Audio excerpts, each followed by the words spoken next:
یارە ئەمڕۆ ڕۆژێکی گرنگە بۆ دانیشتوانی قەزای چەمچەماڵ و ناحیەکان و گوندەکانی دەوروبەری. بۆ ئێمەش وەک ئیدارەی چەمچەماڵ چنینەوەی بەری ڕەنجی 5 مانگ کارکردنی تەواوە لە بنیادنانەوەی نووسنگەی پاسپۆرتی چەمچەماڵ کە لافاو زیانێکی گەورەی پێگەیاند بوو.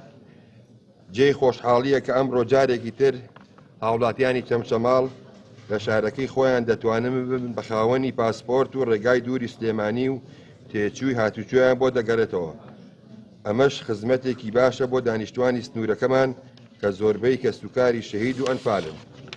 فەرمانگەی پاسپۆرتی چەمچەماڵ لە ماوەی کارکردنیشیاندا زیاتر لە 51,000 پاسپۆرت بۆ هاوڵاتیانی چەمچەماڵ دەرهێنراوە. بەداخەوە لە ڕۆژی 9 دوانزەی 2025 کارەساتێکی سروشتی ڕووی لە چەمچەماڵ کرد لەگەڵ ئەوەی زیاتر لە 3,000 خێزان لە ناوەندی چەمچەماڵ و ناحیەکان و گوندەکان زەرمەند بوون.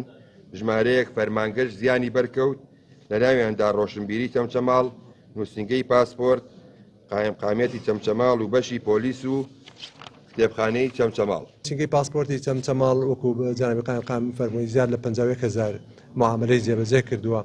ئەگەینا ئەو هاوڵاتیانە بواە بۆ خۆیان و کەسوکاریانەوە باتنایە بۆ سلێمانی تاکو و کارەکان ئەنجامدەن. ئەرشیشی زۆر لەسەر هاوڵاتیان کەم بۆتەوە. ئەوەی ئەمەوێ بێڵم کە شتێکی نوێ ئەویشەوەیە ئەم کردنەوەی ئەم نووسنگەیە 5 مانگی ناخایەن.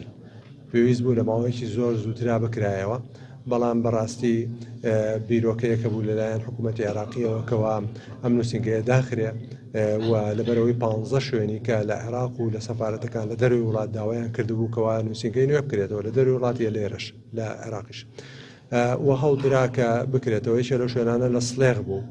ئاخر جار تیمەکە هاتە نوویستیان ئێرە جیزەکان پێچنەوە بیبن بۆ سڵێغ بۆ بەغداد، بەڵام هەوڵێکی زۆر درا و توانرات لێرە بمێنێتەوە.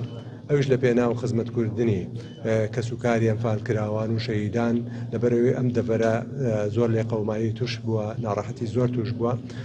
لەبەر لایەنە سیاسەکە هەوڵێکی زۆر درا تا بمێنێتەوە. ئەینا بیرۆکەکە لە کۆنەوە هەبوو و ئەم لافاوە بوو بە فرسەتێک بۆ ئەوەی کەوا داوایکەن بگوێزنەوە. بیرۆکەکە چەند ساڵە هەیە کەوا نووسنگەی چەمچەماڵ نەمێنێ. بۆ کارەکەشی ئەوەیە کەوا مراجعی کەمە.